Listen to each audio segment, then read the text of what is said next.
Selamat datang di masa depan Indonesia. Sudah berkali-kali saya sampaikan bahwa kepindahan ibu kota negara ke Nusantara adalah bukan sekedar memindah gedung kementerian. Bukan itu. Bukan juga hanya pindah istana presiden. Bukan itu. Bukan juga memindahkan gedung wakil presiden ke Nusantara. Juga bukan itu.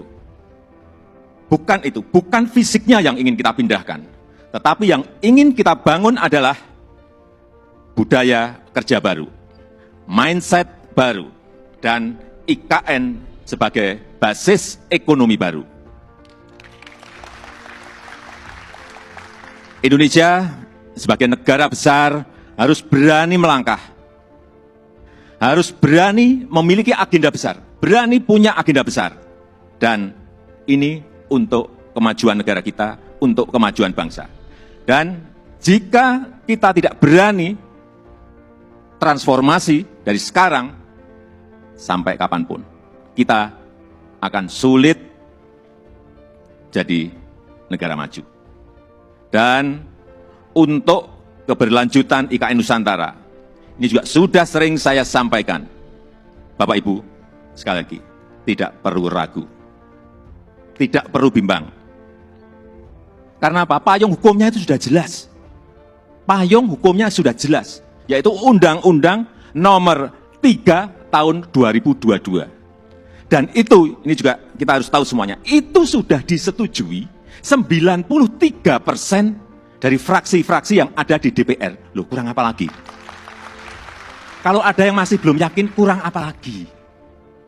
Nanti sampaikan, kurang apa lagi? Jadi sekali lagi, sudah tidak perlu lagi untuk dipertanyakan.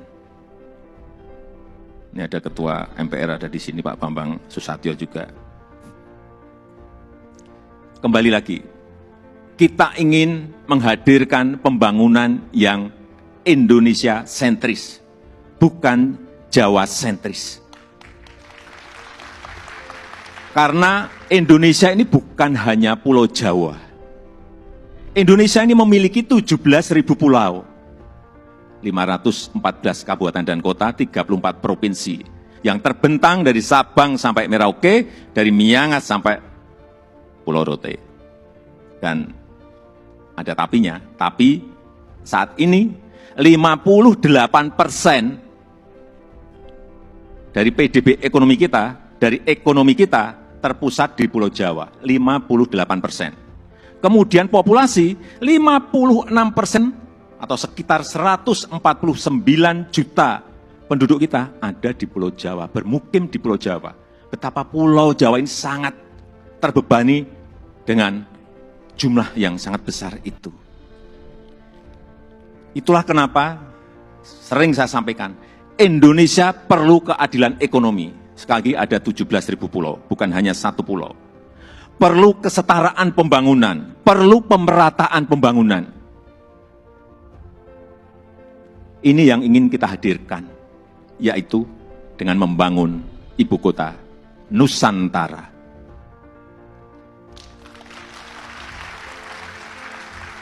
Nusantara adalah kota pintar masa depan yang berbasis hutan dan alam.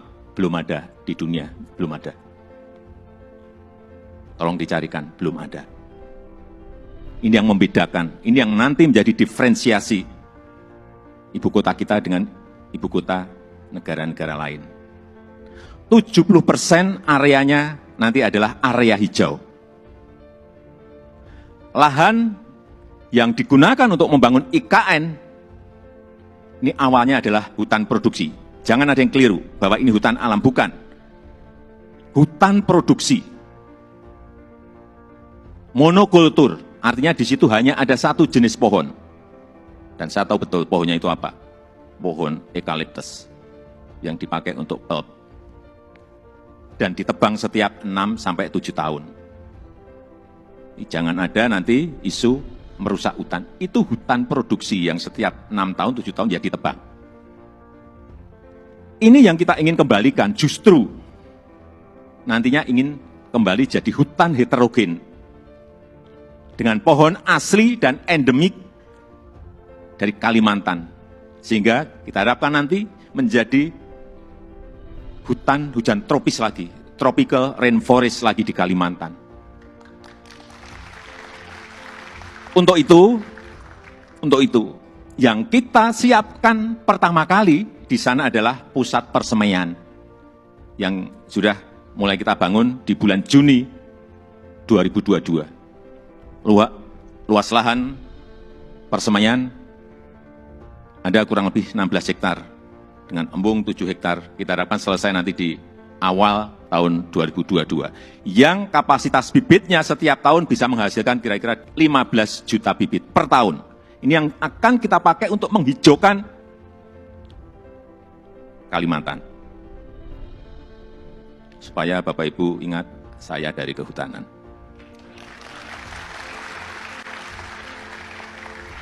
Saya waktu menerangkan di persemaian di Kalimantan, dari A sampai Z, ini pohon apa, ini pohon apa, ini pohon saya apa semua. Dan 80% sumber energinya adalah berasal dari renewable energy. Mobil di sana nanti harus mobil listrik.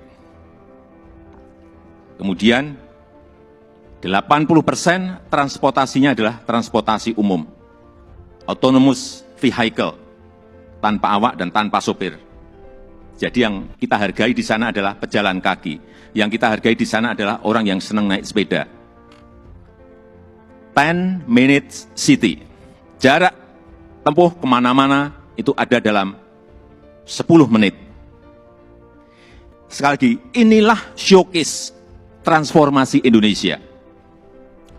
Showcase perubahan peradaban Indonesia. Dan budaya kerja yang ingin kita bangun di IKN Nusantara adalah budaya kerja produktif. Itu harus didukung oleh tata kelola yang baik, didukung oleh manajemen yang baik, didukung oleh implementasi teknologi yang mumpuni. Smart living, smart city, layanan masyarakat lewat aplikasi, akte lahir, akte nikah lewat HP, paperless, ini yang ingin kita bangun. Jadi, Nusantara adalah masa depan Indonesia. Dan bisa terwujud dengan upaya bersama. Bukan hanya pemerintah yang bergerak, bukan hanya pemerintah. Karena memang pemerintah hanya kurang lebih menyiapkan 20% dari budget yang ada. 80% kita berikan kesempatan kepada investor, kepada investasi. Termasuk Bapak Ibu yang kami hadirkan pertama kali pada malam hari ini. Investasi terbuka lebar. Bapak Ibu bisa pilih, mau di mana, mau investasi di sebelah mana, mau di kawasan inti, ya harganya beda. Di financial center, di kawasan healthcare center, di kawasan education center, di housing area, di tourism area, silahkan. Saya sampaikan ini adalah kesempatan pertama dan kesempatan emas yang tidak akan terulang lagi. Inilah saatnya mencatat sejarah Indonesia, dan inilah saatnya melakukan lompatan, inilah saatnya kita semua menjadi pelaku sejarah Indonesia masa depan. Dan dengan upaya kita bersama, dengan semangat gotong royong kita bersama, saya yakin 17 Agustus 2024 kita bisa